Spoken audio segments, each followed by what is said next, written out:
Profesor Jung, ¿cuántos años ha vivido usted en esta adorable casa junto al lago Zurich?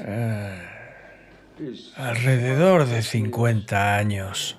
¿Y vive usted aquí solo, con su secretario inglés y con su ama de llaves? Sí. ¿Sin hijos y sin nietos que vivan aquí con usted? No, ninguno vive aquí, pero varios de ellos viven alrededor. ¿Vienen a verlo a menudo? Oh, sí. ¿Cuántos nietos tiene? 19. ¿Y bisnietos?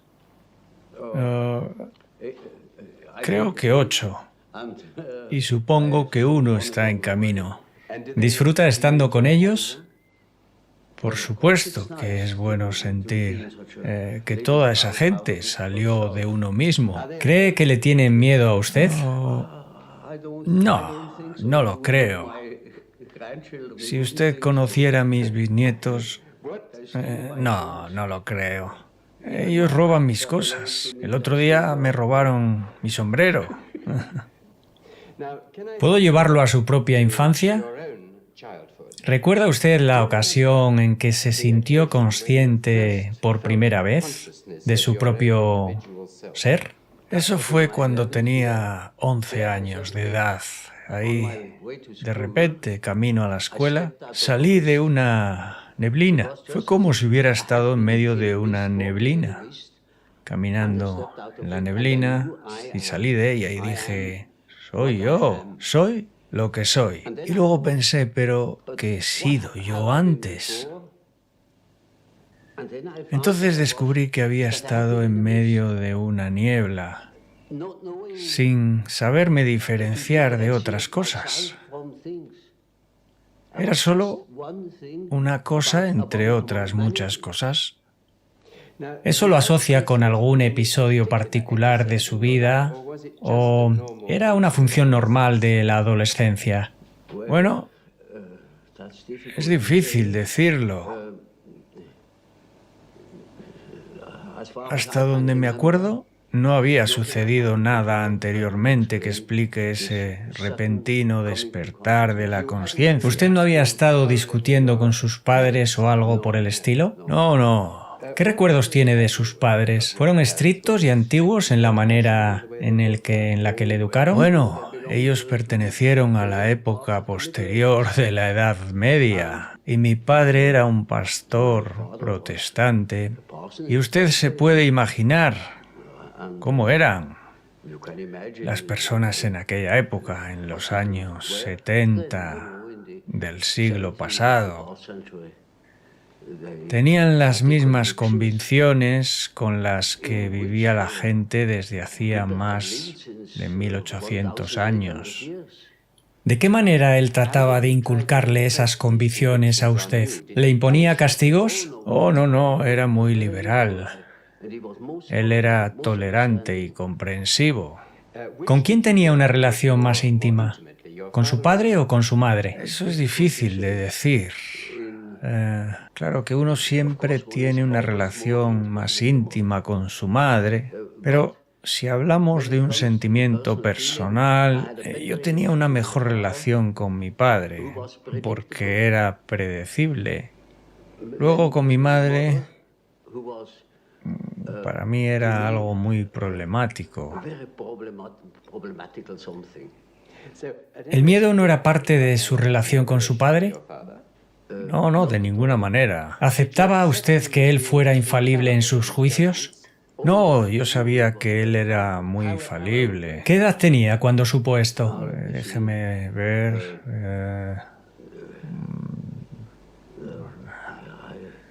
No sé. Tal vez 11 o 12 años de edad. Coincide con el hecho de que yo sabía que yo era. Y desde entonces vi que mi padre era diferente. ¿El momento de la revelación está muy relacionado con el hecho de darse cuenta de las falibilidades de sus padres? Sí, podríamos decir que sí. Pero me di cuenta de que le tenía miedo a mi madre, más no durante el día. Entonces ella era bastante conocida para mí y predecible. Pero durante la noche yo tenía miedo de mi madre. ¿Puede recordar por qué? ¿Puede recordar qué sucedía? No tengo ni la menor idea de por qué. ¿Qué me puede decir de sus días como escolar? Bueno, al principio estaba muy feliz de tener compañeros, ¿sabe?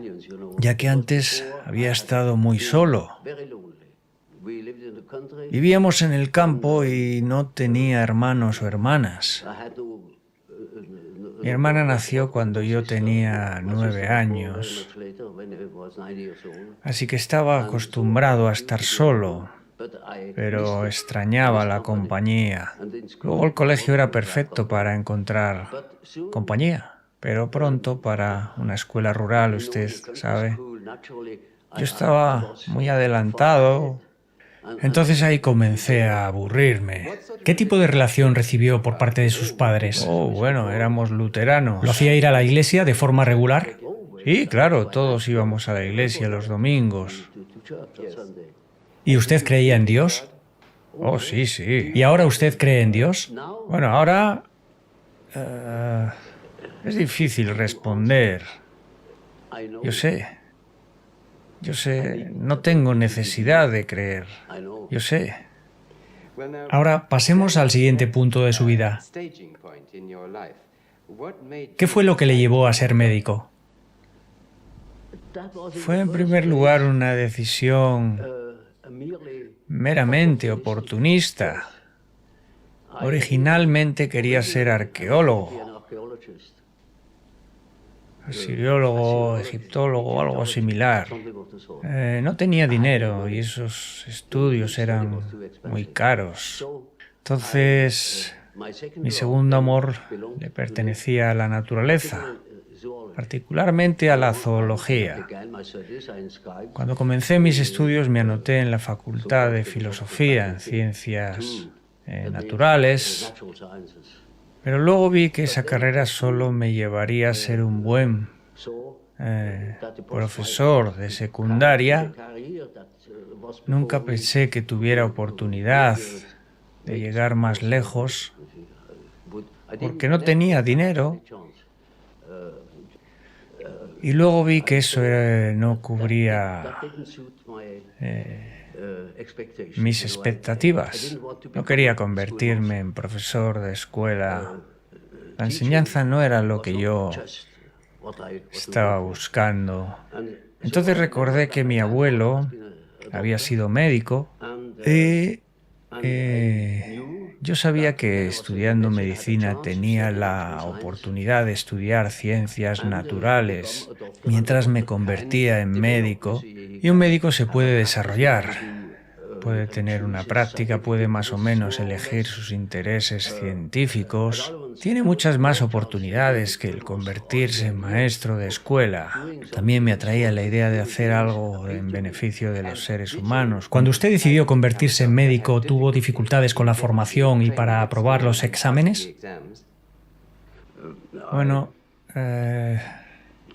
tuve dificultad en particular con ciertos docentes que no creían que yo pudiera escribir aquellos ensayos. Recuerdo un caso en el que un profesor tenía la costumbre de discutir los trabajos escritos por los alumnos. Primero tomaba los mejores y luego hablaba sobre el resto de los alumnos, y yo no aparecía. Y estaba preocupado. Pensé que era imposible que estuviera tan mal. Y cuando terminó dijo, aún falta un trabajo y ese es el de Jung. Ese sería de lejos el mejor trabajo si él no lo hubiese copiado. Él simplemente lo copió, lo robó. Eres un ladrón y si supiera de dónde lo robaste, te expulsaría de la escuela.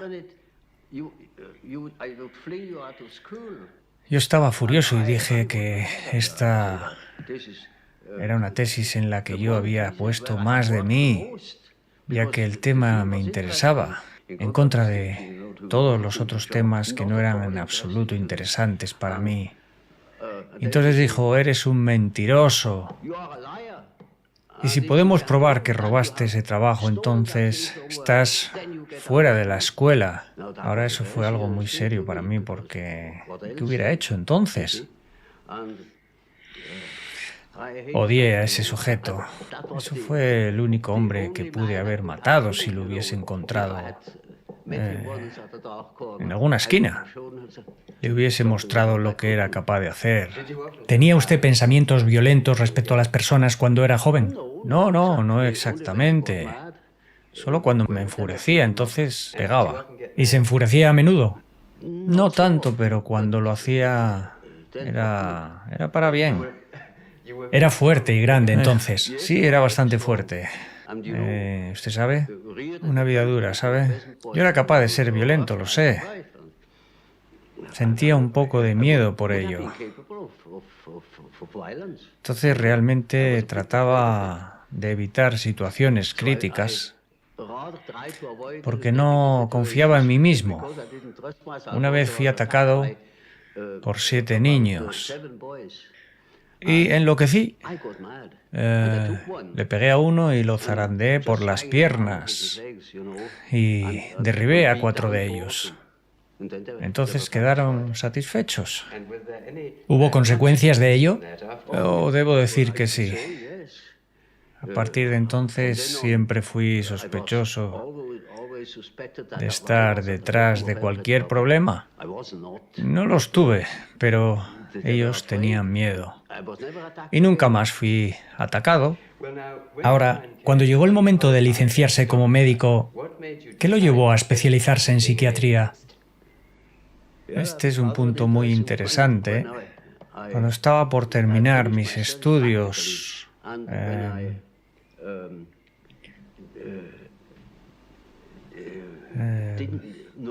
y aún no sabía bien qué hacer, tuve una gran oportunidad de seguir a uno de mis profesores que había adquirido una nueva plaza en Múnich y quería que yo fuese su asistente, pero luego mientras estudiaba para mi examen final,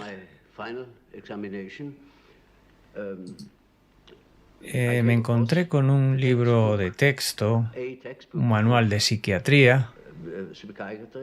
Hasta ese momento nunca había pensado nada al respecto porque nuestro profesor nunca estuvo particularmente interesado en ese tema y solo leí la introducción de ese libro. Ahí se decían ciertas cosas acerca de la psicosis como un desajuste de la personalidad.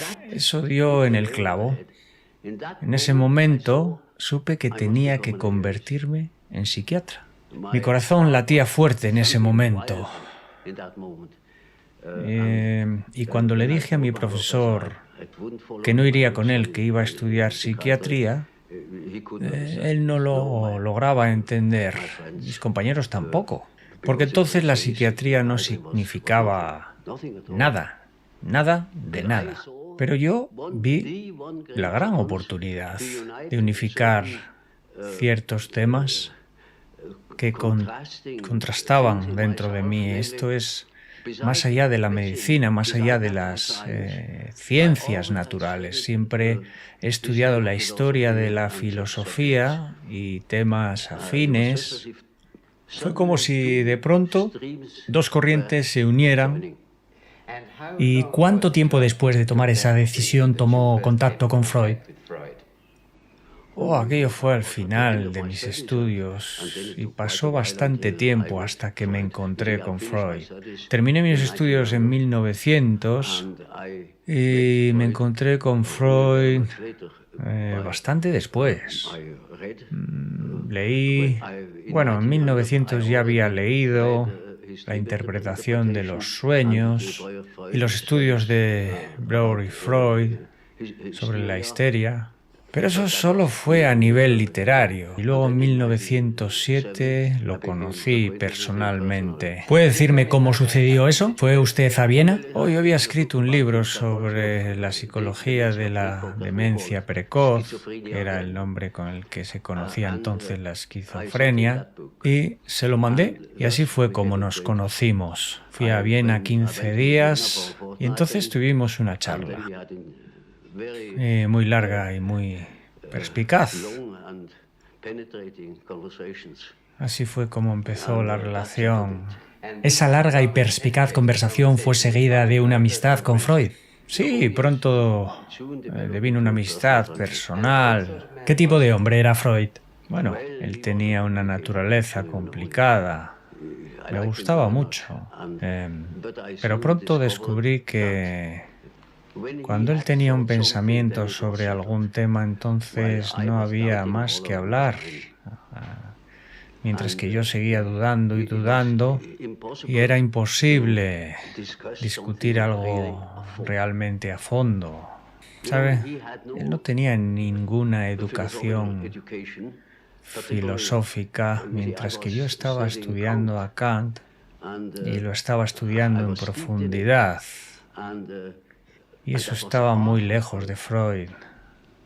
Así que en el mismo comienzo ya había discrepancias. ¿Usted infiere que esa discrepancia fue la que luego los separó, en parte por la diferencia en la forma de abordar experimentos y pruebas? Bueno, sí, por supuesto. Siempre existe un temperamento diferente y su punto de vista siempre fue naturalmente diferente al mío, porque su personalidad era diferente a la mía.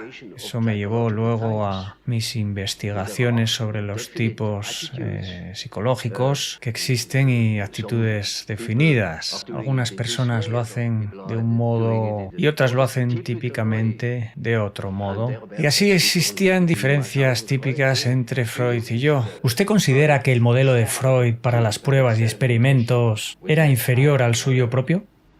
Bueno, esa es una evaluación que no me compete a mí hacer. No soy mi propia historia o mi historiógrafo. En relación a ciertos resultados, pienso que mi método tiene sus méritos. Dígame, ¿Freud alguna vez lo analizó a usted? Oh, sí, compartí con él muchos de mis sueños y él hizo lo mismo conmigo. ¿Y recuerda usted en este momento qué características tenían los sueños de Freud en este entonces? Es una pregunta indiscreta de hacer. Existe lo que se conoce como secreto profesional. Él ha fallecido ya hace un tiempo. Sí, pero sobre esos temas, mientras yo viva, prefiero no hablar al respecto. Entonces, ¿puedo hacerle otra pregunta que también es indiscreta? ¿Es cierto que usted tiene muchas cartas que usted ha intercambiado con Freud y que aún no han sido publicadas? Sí. ¿Cuándo serán dadas para su publicación? Bueno, no mientras yo viva. ¿No tiene objeción a que sean publicadas después de su muerte? Oh, no, de ninguna manera. Deben tener básicamente una importancia histórica. No lo creo. Entonces, ¿por qué no han sido publicadas aún?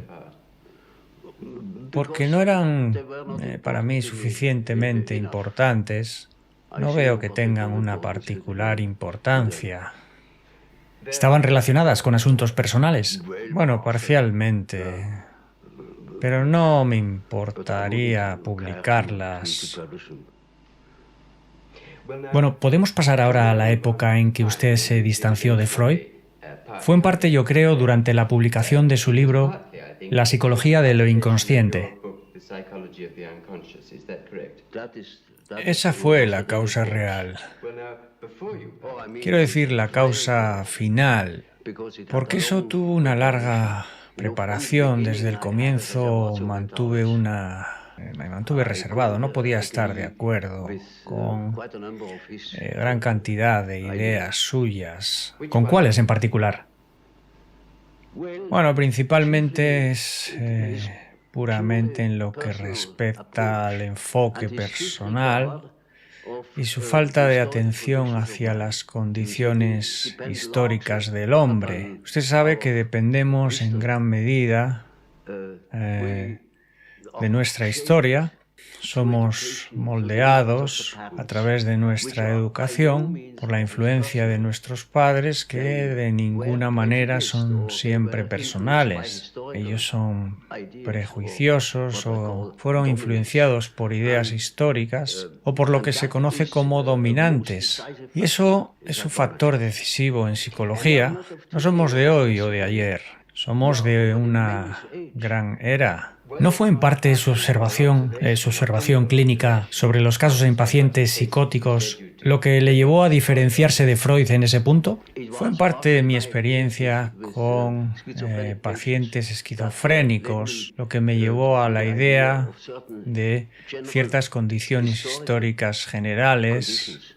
¿Existe algún caso que usted ahora recuerde o piense que fue el punto de quiebre en el cambio de su modo de pensar? Oh, sí. Tuve una gran cantidad de experiencias de ese tipo y además fui a Washington a estudiar a los negros en una clínica psiquiátrica para estudiar si ellos tenían el mismo tipo de sueños que nosotros. Y esa experiencia y luego otras me llevaron a la hipótesis de que existe un estrato impersonal en la psique. Y puedo contarle un ejemplo. Teníamos un paciente que en la guardia, él era tranquilo, pero completamente disociado, un esquizofrénico, y estuvo en la clínica 20 años. Ingresó allí siendo un hombre joven y sin ninguna educación en particular. Y una vez yo fui a la guardia y obviamente él estaba excitado y cuando me vio me llamó y me tomó de la solapa y me llevó directo a la ventana y dijo: doctor, ahora usted va a ver, mírelo ahora, mire hacia arriba el sol y observe cómo se mueve y usted va a ver las aspas del sol. Y ese es el origen del viento. Y usted va a ver cómo se mueve el sol cuando usted mueva su cabeza de un lado para el otro. Bueno, por supuesto, no entendí nada y pensé, ahí va, él es solo un loco. Ese caso quedó en mi memoria y 4 años más tarde me topé con un trabajo escrito por el historiador alemán Dietrich, el cual había tratado con la liturgia de Mitra, de una parte del gran papiro mágico parisino, y allí él reprodujo una parte de la denominada liturgia de Mitra. Allí decía, después del segundo rezo, usted observará cómo el disco del sol se desdobla y usted verá, colgando de él, el tubo, el origen del viento, y cuando usted mueva su rostro hacia la zona este, él se moverá hacia allí, y cuando usted mueva su rostro hacia el oeste, él lo seguirá. Y ahí me di cuenta. Pero ¿cómo puede estar seguro de que su paciente inconscientemente no podría estar recordando algo que alguien le hubiera dicho antes? ¿O no? Eso era totalmente fuera de discusión porque eso no se sabía. Eso estaba en un papiro mágico en París, que ni siquiera estaba publicado. Fue publicado 4 años después de que yo hiciera la observación en mi paciente. Usted encontró que estaba probada la existencia de un inconsciente, algo más allá de lo personal. Oh, no fue una prueba, sino una sucesión. Ahora dígame, ¿cómo fue que usted empezó a trabajar por primera vez en los tipos psicológicos? ¿Fue eso también la consecuencia de una experiencia clínica en particular? Eso tuvo una razón muy personal. Quería hacer justicia con la psicología de Freud y también con la de Adler y encontrar mi propia línea. Esto me ayudó a entender por qué Freud desarrolló dicha teoría y por qué Adler desarrolló su teoría, su principio del poder. ¿Concluyó usted qué tipo psicológico es usted? Naturalmente le dediqué gran atención a eso, en ese asunto doloroso, usted sabe. ¿Y llegó usted a una conclusión?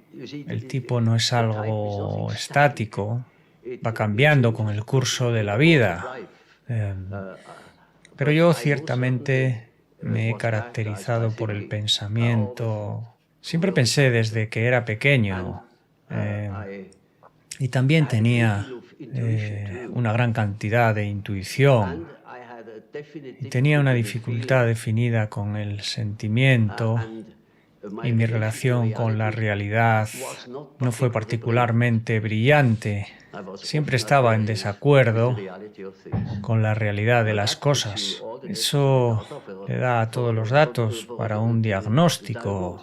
Durante los años 30, cuando usted trabajaba mucho con pacientes alemanes, usted pudo predecir que era muy probable que viniera de una Segunda Guerra Mundial. Ahora, observando el mundo actual, ¿usted cree que sea probable que haya una Tercera Guerra Mundial? No tengo indicaciones específicas sobre ese asunto, pero hay tantos indicios que uno no sabe lo que uno ve.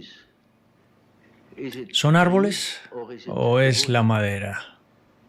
Es muy difícil de decir, porque los sueños de la gente contienen aprensiones, pero es muy difícil de decir si apuntan a una guerra, porque la idea ya está en la mente de las personas. En tiempos anteriores era mucho más simple. Las personas no pensaban en la guerra y por ello estaba bien claro lo que significaban los sueños. Hoy en día no es así. Estamos tan llenos de aprensiones, de temores, que uno no sabe exactamente a qué apuntan. Una cosa es cierta, un gran cambio en nuestra actitud psicológica es inminente. Eso es una certeza. Porque necesitamos más psicología, necesitamos más del entendimiento de la naturaleza humana, porque el único peligro real que existe es el hombre en sí mismo.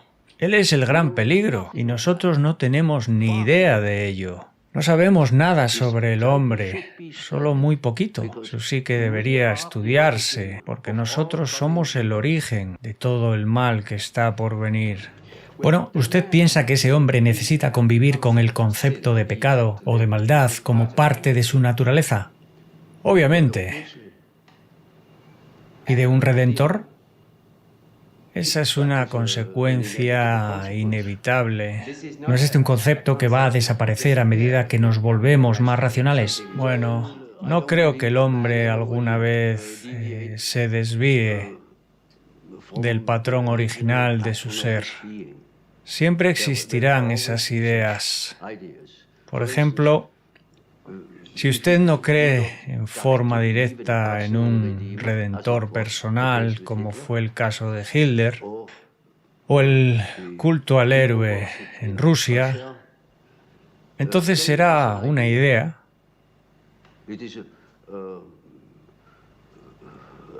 simbólica. Usted ha escrito en alguna ocasión frases sobre la muerte que me han sorprendido un poco. En particular dijo que la muerte es, psicológicamente hablando, tan importante como el nacimiento y que es una parte integral de la vida. Pero con seguridad no puede ser como el nacimiento, si es el final. Sí es un final, pero no estamos del todo seguros acerca de este final. porque usted sabe que están estas facultades de la psique que no están completamente confinadas al espacio y el tiempo. Usted puede tener sueños y visiones sobre el futuro, puede ver lo que hay a la vuelta de una esquina. Y ese tipo de cosas solo los ignorantes niegan estos hechos, que son tan evidentes en su existencia y que siempre han existido. Ahora, estos hechos muestran que la psique, al menos en parte, no depende de estas limitaciones. ¿Y entonces qué? Cuando la psique no se encuentra bajo su obligación de vivir solo en el tiempo y el espacio, y obviamente no lo hace. Entonces la psique, hasta cierto punto, no está sujeta a esas leyes, y eso implica una continuación práctica de la vida, de algún tipo de existencia psíquica, más allá del tiempo y del espacio. ¿Usted personalmente cree que la muerte es el final o no lo cree? Bueno, no lo podría decir. Verá, la palabra creer es para mí algo muy difícil. Yo no creo y debo tener una razón para una hipótesis determinada. Y si yo no sé una cosa, entonces ¿cómo la sé? No tengo que creer en ella. Yo no me permito creer en nada, solo por el hecho de creer. No puedo creer, pero si hay razones suficientes para crear una hipótesis, debo aceptar naturalmente esas razones, debo decir que reconozco la posibilidad de tal o cual cosa. Usted nos dice que debemos mirar a la muerte como un objetivo y que evadirla es evadir parte de la vida y hace que uno pierda su objetivo. Sí. ¿Qué consejo le daría a las personas en los últimos años de sus vidas para posibilitar que hagan estas cosas cuando la mayoría cree que la muerte es el fin de todas las cosas? Bueno, usted sabe que he tratado a muchas personas muy mayores y es muy interesante observar lo que su inconsciente está haciendo con el hecho de que están aparentemente amenazados por una muerte terminante. Se le resta importancia. La vida actúa como si siguiera por siempre y por eso yo pienso que es mejor que una persona mayor siga viviendo, que espere ansioso el día siguiente, como si tuviera que vivir varios siglos. Entonces, de esa forma va a vivir correctamente, pero cuando tiene miedo, cuando no tiene objetivos, sino que mira hacia el pasado, entonces se petrifica, se pone rígido y muere antes de que le llegue su hora. Pero si mira hacia el futuro, hacia la gran aventura que está frente a él, entonces él vive. Y eso es lo que el inconsciente está tratando de hacer. Por supuesto que es bastante obvio que todos vamos a morir y que este es el triste final de todo. Pero de todos modos, hay algo en nosotros que no lo cree así, al menos aparentemente. Pero esto es meramente un hecho psicológico. Eso no significa para mí que eso pruebe algo. Simplemente es así. Por ejemplo, yo puedo no saber por qué necesitamos sal, pero comemos con sal, porque nos sentimos mejor. Y así, cuando usted piensa de determinada manera, usted puede sentirse realmente mejor. Y pienso que si usted piensa igual que las líneas de la naturaleza, entonces estará pensando correctamente. Esto me lleva a la última pregunta que quiero hacerle. A medida que el mundo se vuelve más técnicamente eficiente, parece cada vez más necesario que las personas se comporten de manera comunitaria y colectiva. ¿Cree usted que es posible que el mayor desarrollo del hombre sea sumergir su propia individualidad en una especie de conciencia colectiva? Eso es difícilmente posible. Yo pienso que habrá una reacción en contra de esta disociación comunal. Usted sabe, el hombre no soporta para siempre su anulación. En algún momento habrá una reacción y veo que esta se está iniciando. Cuando pienso en mis pacientes, todos van en busca de su propia existencia y para asegurar esa existencia, en contra de la completa atomización, hacia la nada o hacia la insignificancia. El hombre no puede soportar una vida insignificante.